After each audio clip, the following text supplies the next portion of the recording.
Welcome to ASAP. ഇന്ന് നമ്മൾ പുതിയൊരു സീരീസ് സ്റ്റാർട്ട് ചെയ്യാൻ പോവുകയാണ്.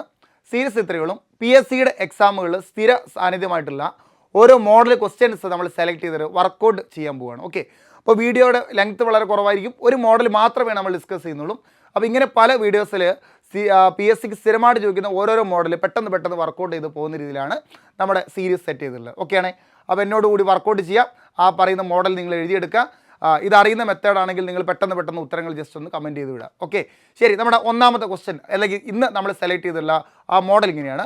79 × 102 × 67 ഡിവൈഡ് ബൈ 11 എന്ന് പറയുന്ന ക്രിയ നിങ്ങൾ ചെയ്തു കഴിഞ്ഞാൽ ഇതിൽ ശിഷ്ടം എത്രയെന്നാണ് ഒരു മാർക്കിന് ക്വസ്റ്റ്യൻ വന്നിട്ടുള്ളത്. ഓക്കെ, പല എക്സാമിന് കോമൺ ആയിട്ട് LD ലെവൽ എക്സാമുകളിൽ വന്നു പോയിട്ടുള്ളൊരു ഭാഗമാണ് കിടക്കുന്നത്. ഈ ഒരു ഭാഗം നിങ്ങൾ PSCയുടെ എക്സാമുകൾ, റെയിൽവേയുടെ എക്സാമുകൾ, SSCയുടെ എക്സാമുകൾ ഒരു പ്രതീക്ഷിച്ചോളൂ. നമ്പേഴ്സിൻ്റെ എണ്ണം കൂടും എന്ന് മാത്രം. ഓക്കെ, അപ്പോൾ എന്ന ക്രിയയിലെ ശിഷ്ടം കണ്ടെത്തുക. ഇങ്ങനെ വന്നു കഴിഞ്ഞാൽ പോയിന്റ് നമ്പർ 1 നിങ്ങൾ അറിഞ്ഞിരിക്കേണ്ടത് എല്ലാം കൂടി ഗുണിച്ച് നമ്മൾ ചെയ്യേണ്ട ആവശ്യമില്ല. ഓരോ നമ്പർ വെച്ച് സെപ്പറേറ്റ് ആലോചിച്ചാൽ മതി. എങ്ങനെ നമുക്ക് നോക്കാം. 79 എന്ന് പറഞ്ഞ സംഖ്യ 11 കൊണ്ട് ഡിവൈഡ് ചെയ്ത പോലെ ഒന്ന് മനസ്സിൽ വെച്ചേ. ഏത് വരെ പോയിട്ട് ബാക്കി എത്ര വരുന്നു ആലോചിച്ചാൽ കിട്ടുന്നുണ്ടോ?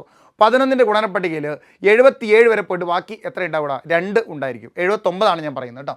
അപ്പോൾ നിങ്ങൾക്ക് ആ 2 ഇവിടെ നിന്ന് എഴുതി വെക്കുന്നതിൽ ബുദ്ധിമുട്ടൊന്നും ചെയ്യാലോ. ഓക്കെ, എന്താ ചെയ്ത് 77 വരെ കറക്റ്റായിട്ട് പോയിട്ട് ബാക്കി 2 വന്ന് 102 എന്ന് പറഞ്ഞ സംഖ്യ കവർ ചെയ്യുമ്പോൾ 99 വരെ ആ പറയുന്ന ഗുണനപ്പട്ടിക പോവുകയും ബാക്കി എത്ര വരും? 3 വരും എന്ന് നമുക്ക് മനസ്സിലാവും. ക്ലിയർ ആണ്. ഈ 67 എന്ന് പറഞ്ഞ സംഖ്യ എടുക്കുമ്പോൾ 66 വരെ കറക്റ്റായിട്ട് പോയിട്ട് ബാക്കി എത്ര ഉണ്ടായിരിക്കണം? 66 വരെ പോയിട്ട് ബാക്കി 1 ഉണ്ടായിരിക്കും. ഓക്കെ, ശരി.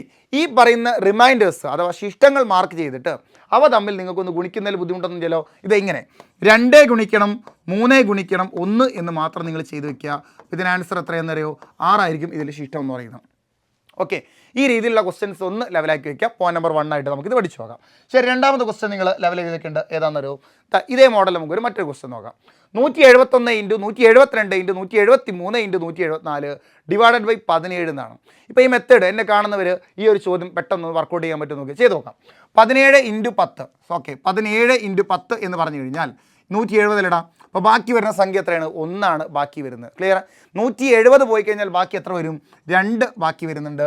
173 ബാക്കി 3 ബാക്കി വരുന്നുണ്ട്. ഇവിടെ 4 ആണ് ബാക്കി വരുന്നത്. ഓക്കെ, ശരി. ഇത് എല്ലാം കൂടി ഗുണിച്ച് സെറ്റ് ചെയ്യുന്നല്ലേ പറഞ്ഞു. അപ്പോൾ 1 ഗുണിക്കണം 2 ഗുണിക്കണം 3 ഗുണിക്കണം എത്ര? 4. ശരി, ഗുണിച്ച് നോക്കൂ. 1 × 2 2 2 × 3 6 6 × 4 24 എന്ന ആൻസർ കിട്ടും. ഓക്കെ, പക്ഷേ 24 എന്ന് പറഞ്ഞ സംഖ്യ നിങ്ങൾ ഓപ്ഷനിൽ നന്നായിട്ട് നോക്കിയേ. ഓപ്ഷനിൽ ആ ഉത്തരം കാണാനില്ല. ആ ഓപ്ഷനിൽ ഉത്തരം ഇല്ലെങ്കിൽ അതിന് മീനിങ് എന്താണെന്ന് ആദ്യം മനസ്സിലാക്കുക. നോക്ക്, നമ്മൾ ഒരു നമ്പറിനെ എത്ര കൊണ്ടാണ് ഹരിക്കുന്നത്? 17 കൊണ്ടാണ് ഹരിക്കുന്നത്. ക്ലിയർ ആണേ. 17 കൊണ്ട് ഒരു നമ്പറിനെ ഹരിച്ചു കഴിഞ്ഞാൽ അതിന് ശിഷ്ടം 24 കിട്ടും എന്ന് പറഞ്ഞാൽ അത് തെറ്റാണെന്നുള്ള കാര്യം മനസ്സിലാക്കുക. അതുകൊണ്ടാണ് അത് ഓപ്ഷനില്ലാത്തത്. അപ്പോൾ ഇങ്ങനെ ഈ പറയുന്ന നമ്പറിനേക്കാൾ വലിയൊരു സംഖ്യയാണ് ചോദ്യത്തിലുള്ളെങ്കിൽ അല്ലെങ്കിൽ ഉത്തരം കിട്ടിയതെങ്കിൽ ആ എഴുതി വെച്ച നമ്പറിനെ വീണ്ടും ഒരു പ്രാവശ്യം കൂടി നിങ്ങൾ എത്ര കൊണ്ടിരിക്കണം? ഈ പറയുന്ന 17 കൊണ്ടിരിക്കുക. വിച്ച് മീൻസ് 17 ഒരു പ്രാവശ്യം പോയിട്ട് ബാക്കി എത്ര വരിക? 7 എന്നായിരിക്കും ഇതിൻ്റെ ശിഷ്ടം വരിക. ഓക്കെ, ഇത് നമ്മൾ വിളിക്കുന്ന പേരാണ് റിമൈൻഡർ കാൽക്കുലേഷൻ എന്ന് വിളിക്കും. ഈ രീതിയിൽ പല എക്സാമിൽ ചോദ്യങ്ങൾ കാണുന്ന സമയത്ത് ഈ രീതിയിൽ ഒന്ന് വർക്കൗട്ട് ചെയ്ത് സ്പീഡാകാൻ ശ്രമിക്കുക. ഓക്കെ, ഞാൻ ഒരു ക്വസ്റ്റ്യൻ കൂടി ഇവിടെ കൊടുക്കുന്നുണ്ട്. ഈ ഒരു ക്വസ്റ്റ്യൻ്റെ ആൻസർ നിങ്ങൾ ഉടനടി വർക്കൗട്ട് ചെയ്തിട്ട് ഇതിൻ്റെ അടിയിലൊന്ന് കമൻറ്റ് ചെയ്യുക. ആൻസർ നമുക്ക് ശരിയാണോ ചെക്ക് ചെയ്ത് നോക്കാം.